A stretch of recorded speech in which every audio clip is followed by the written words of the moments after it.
It is true that we are off track on the achievement of both SDGs and also climate action. And we came to the conclusion at our Africa Climate Summit that it is no longer possible to discuss development, SDGs, and climate separately, that these are one and the same. And if there is something we learned from the COVID, is that there is nobody who is safe. We can all be in trouble.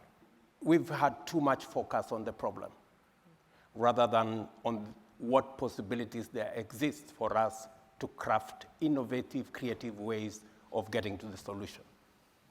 We have challenges, correct, of resources, both for SDGs and for climate. But many countries, many low-income countries, are constrained by debt. And because of debt distress, and we talk about debt distress, 10 countries are already over the cliff in debt distress. About another 52 are highly at risk of debt distress.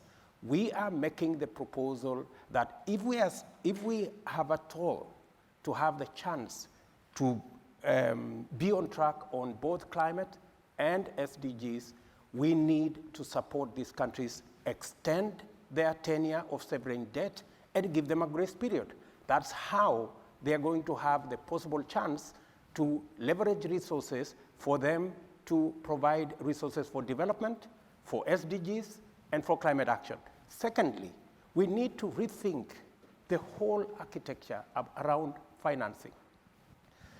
I think it is defeatist for us to assume that there is nothing we can do about the current financial crisis that is facing our globe. That's why we are proposing that it is possible for us to reform the international financial architecture, the international financial institutions, for them to provide additional concessional financing for us the same way we got together and found money using SDRs for COVID.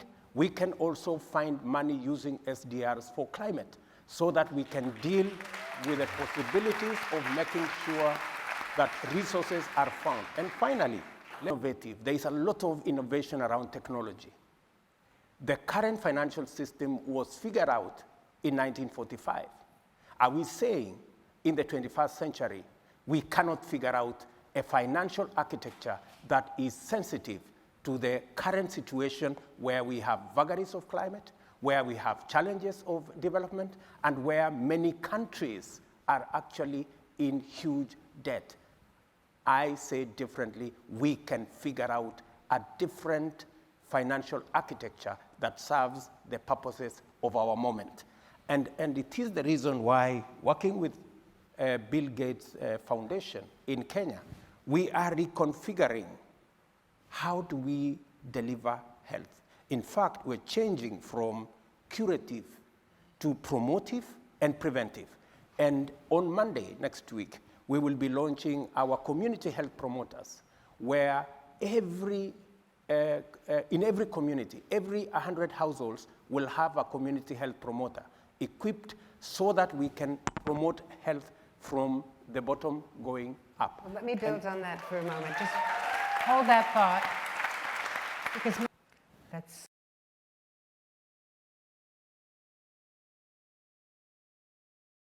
Well, the SDGs built on the incredible success of the MDGs. So from 2000 to 2015, no wars, no pandemics, a fairly benign financial situation. At the start of that period, Gavi is created to buy vaccines for all the world's children, Global Fund to provide treatments for TB, malaria, and HIV. And so it was incredibly successful. And so the goals for 2030, the next round, the SDGs, were set very ambitiously. And there have been these setbacks. The economic situation, we have some instability in Africa as well as the war in Ukraine. And so, we're very numeric, we're very honest about where we're off target. We see some countries continuing to make very good progress. Those are exemplars. And we always have the power of innovation. A lot of what people will be seeing today are new innovations that let us, with very little money, actually save more lives. So I remain, optimistic and committed. And as the Prime Minister said, Europe remains the most generous donor for these issues. But, money is short. Climate wants money, Ukraine war, so many causes. And so we really do have to recommit to the SDGs and pick the things where we get the best impact for the finite money that's available. We celebrated with President Bush just a few months ago the 20th anniversary of PEPFAR and talked about what a great program it is. Also, if you look at African countries' attitudes towards the U.S., they're very thankful for what PEPFAR has done. So the idea that that program would not continue is quite scary.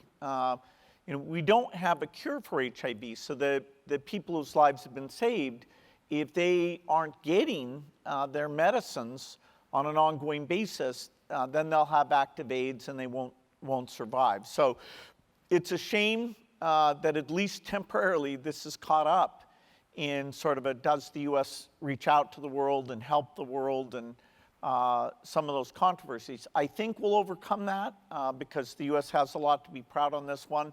But we're not back in that heyday, where Gavi and Global Fund were created. Our attention should get back to these very human-driven, saving mothers' lives type work, despite our political differences. If we want COVID-19 to be the world's final pandemic, then we have to make big investments in preparedness, in new tools and teams that detect fast-spreading diseases before it's too late. I believe that someday, every leader from every country will get involved in making these investments. And when that happens, we'll owe a huge debt of gratitude to Japanese Prime Minister Kishida and his constant call for a healthier, more secure world. For that leadership and vision, I'm very honored to present him with this year's Global Goalkeeper Award. Please give a warm round of applause for Japan's Prime Minister Kishida.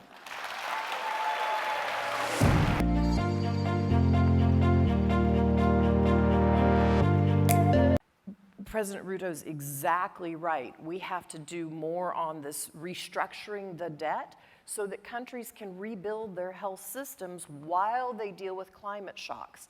One of the most exciting things, I've seen many exciting things across the continent of Africa, but one is just the ingenuity of people and also, young people. So if you ask a parent in Africa what their hopes and dreams are, I have never had a parent not say, my son or my daughter going to school. Never. They all are investing in their kids because they want a better life. And so even when I was in Tanzania, if I look back a decade ago, I met with a women's group where they were saving $1 a day, $2 a day. Our phone lets us do that. And what were the women investing in? They were investing in new crops and eggs. They're now, I just learned, selling them to a market that is an hour away. They're getting more income and they're putting their kids in schools.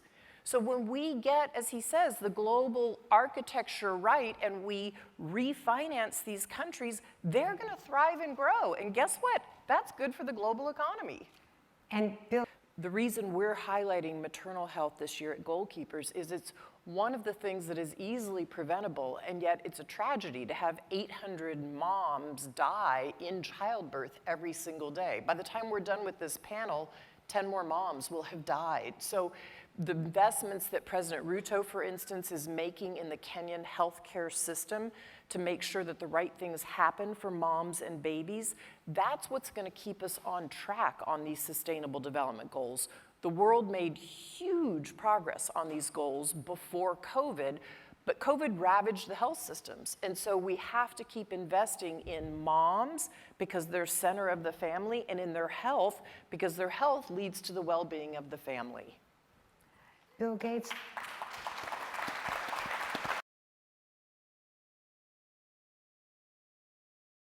do not think that the conflict in Europe takes away our focus on the SDGs and on, for example, the importance of global health. And on our side, we've been working extremely well together with the Bill and Melinda Gates Foundation, for example, in sharing our knowledge. In the COVID period, came out that my country has an incredible expertise in producing vaccines. We are a vaccine powerhouse. We produce for the whole world, but we've seen that the African continent is for 99% of their vaccines dependent on the rest of the world. We've been sharing that expertise now and through a company called Ruto'S. We have now agreements in Senegal, in Rwanda, in Kenya, in South Africa, with a goal to have 60% vaccine sufficiency of the African continent. We think that's crucial. And that's how we work, in partnership and sharing expertise and making the world more dependent one on another, but not just in one direction. So, on your question, yes, a lot of attention goes to the war, and unfortunately, that war leads to unrest in the rest of the world.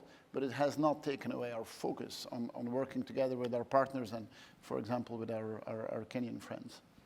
And part of those conflicts is because that certain countries see the fact that we're going in the right direction as something which is threatening, which it's making us less dependent on fossil fuel, for example. I think that's a good thing. Not everyone agrees on that. So we need to just make sure that we keep the focus and we keep continuing in that direction. And it's a difficult message because what we see is temperatures we've never seen and so on, but below that, the impulse, the direction we're going is the right direction and should only motivate us to do more and speed it up and show the impact that it can have.